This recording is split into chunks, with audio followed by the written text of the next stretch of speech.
Buenos días, a nosotros nos correspondió el tema de trauma craneal en equinos o trauma craneoencefálico. El grupo está conformado por Daniela Díaz, Eric López, Silvana Salamanca y quien les habla, Juliana Rodríguez. El trauma craneoencefálico es una lesión causada por una fuerza externa. Esta puede afectar tanto el cráneo como el cerebro, solamente uno de los dos, y puede generar un daño ya sea estructural o funcional. Se puede presentar en cualquier edad, no tiene como un rango de edades, pero pues digamos que los caballos jóvenes son los más propensos a sufrir este tipo de lesiones. Pues en los casos que se reportan de lesiones en la cabeza, tenemos que del 20 al 25% son de trauma craneoencefálico. Estas lesiones tienen distintas causas, pero en general todas son por una fuerza externa. Puede ser golpe por un objeto en movimiento, también en momentos de lucha, traumatismo por voltear hacia atrás, el choque contra un objeto fijo, por ejemplo, el poste de una cerca. También se ha presentado en accidentes de remolques o en casos en los que se les da una patada en la cabeza. Con respecto a los aspectos generales, tenemos la clasificación de fracturas, tenemos las calvarias, que son las que ocurren en los huesos de la cabeza, incluyendo el cráneo y la mandíbula. Tenemos las fracturas simples, que es cuando hay una ruptura del hueso sin desplazamiento ni fragmentación. Las conminutas, que ocurren cuando un hueso se rompe en más de dos fragmentos. Las desplazadas, que es cuando los fragmentos óseos se separan y se desplazan de su posición original. Las no desplazadas es cuando los fragmentos no se separan de la posición original. Las basilares, que estas es cuando hay una ruptura, especialmente en los huesos de la bóveda craneal, que es la parte superior del cráneo, y esto no afecta la base del cráneo. Las fracturas también pueden ser no calvarias, que son las que se dan en partes del cuerpo diferentes a la cabeza. También podemos clasificarlas según sus tipos. Tenemos fracturas cerradas, que es cuando no hay daño como tal en el cráneo, y abiertas, que es cuando hay un daño tanto en el cráneo como en el cerebro, porque es una herida de tipo penetrante. También tenemos la clasificación de los traumas. Este puede ser banal, leve, moderado o grave. En el banal es un estado en el que en ningún momento se va a ver afectada la conciencia del paciente ni se van a ver como anormalidades en el momento del examen físico. En este solamente se va a ver como dolor en la zona donde fue directamente el trauma, con una puede presentar un hematoma y una contusión de la zona. Leve y moderado, pues en ambos puede haber una pérdida de la conciencia. En el leve puede que no tenga pérdida de la conciencia, pero pues generalmente sí se presenta un déficit focal. Y en el moderado, pues lo que se tiene en cuenta es que puede ser en un periodo de 30 minutos la pérdida de conciencia. Y el grave es cuando ya totalmente hay un descenso a nivel de la conciencia. También como aspectos generales, teniendo en cuenta que el trauma puede generar lesiones en el tejido cerebral, estas se dividen en lesiones primarias y secundarias. Las lesiones primarias tienden a ser lesiones nerviosas y vasculares que pueden aparecer al momento de inmediato del trauma o hasta 6 a 24 horas después de que suceda. Las lesiones primarias tienen dos mecanismos que son el estático y el dinámico.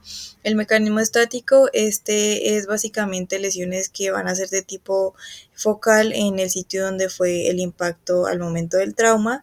Se puede presentar en este caso fracturas, hematomas extradurales y subdurales y también intraparenquimatosos, así como contusiones cerebrales. El mecanismo dinámico en este entran fuerzas de aceleración y desaceleración, en el que se puede ver de pronto casos en los que el cerebro se mueve dentro del cráneo o tiene algún tipo de rotación dentro del mismo. En este caso se pueden presentar cambios de la presión intracraneal, lesión axonal difusa que va a llevar a un coma postraumático, contusiones, laceraciones y hematomas cerebrales.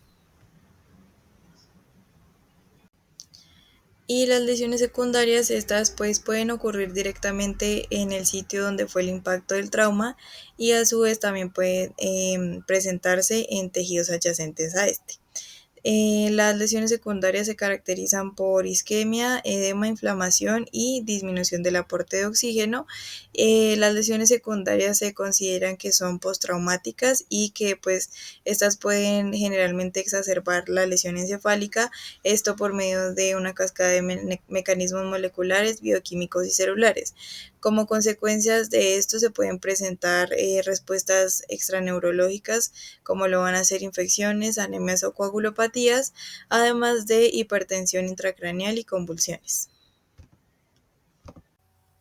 Bueno, como fisiopatología, este empieza por un impacto o lesión en el cráneo, lo que puede llegar a generar una contusión, que este es cuando no hay un daño evidente en los tejidos exteriores, lo que va a llevar a una muerte focal de la astroglia en la zona del impacto.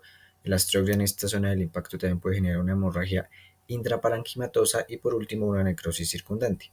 Este impacto o lesión también puede generar una fractura que lo que va a hacer es que estos fragmentos óseos puedan llegar a lacerar las meninges y el tejido y los nervios. Lo que esto va a generar es que puedan predisponer de meningitis y unas fístulas cerebroespinales. Bueno, y todo esto lo que va a desencadenar es que haya una rotura en los vasos meningios, como son las epidurales, las corticales o subdurales o parenquimatosas, y esto va a generar hematomas que compriman el encéfalo, que al final es lo que va a generar que se empiecen a presentar algunos síntomas como puede ser la ataxia o una ceguera repentina. Celularmente también va a haber una entrada masiva de lo que es sodio y agua a las neuronas y a las astroglias, esto tras una disfunción de las bombas iónicas, lo que va a generar un aumento en el volumen celular y la presión intracelular. Esto va a generar que haya una ruptura de la barrera hematoencefálica, lo que va a generar que aumente la filtración de plasma en el espacio extracelular, lo que a su vez va a llevar a un incremento en el volumen extracelular cerebral. Este aumento en el volumen extracelular cerebral va a generar una compresión de las arteriolas, lo que va a llevar a una disminución del flujo sanguíneo cerebral, lo que va a agravar la falta de oxígeno y la glucosa, lo que va a llevar a una necrosis por energía insuficiente. Esto también va a generar que se libere bastante glutamato alcanzando los receptores NMDA y AMPA, lo que va a generar que haya una entrada masiva de calcio, lo que va a activar las proteasas y también va a activar y generar bastantes radicales libres, lo que va a llevar a una muerte neuronal programada. Con respecto a la presentación clínica aguda, tenemos síntomas como la somnolencia, el coma, estupor, convulsiones, puede presentar ataxia, inestabilidad, nistagmo, falta de equilibrio, el animal puede tumbarse y simplemente no querer levantarse, puede tener ceguera repentina, sangrado por la nariz u oídos, también puede presentar pupilas de tamaño desigual, que esto se le denomina anisocoria. Esto también depende del lugar y de la fuerza con la que sea el trauma. La presentación clínica crónica se da cuando no hay un tratamiento oportuno o cuando simplemente no hay ningún tipo de tratamiento con respecto al trauma, y esto va a generar cambios de comportamiento como agresividad, apatía o desconexión. También puede generar déficits neurológicos persistentes como la ataxia o la paresia. Puede generarse ceguera permanente o parcial, alteraciones de la marcha o la postura. También puede generar síntomas vestibulares residuales como es la hinchazón de la cabeza o caminar en círculos. Puede generar convulsiones recurrentes, como epilepsia postraumática. El animal también puede tener pérdida de peso o simplemente estar inapetente, y también puede presentar hidrocefalia.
En cuanto a tratamiento nos dan algunas opciones, primero en cuanto a INES, como es el flunexilmeglumine, la fenilbutazona, el ketoprofeno y el firocoxib.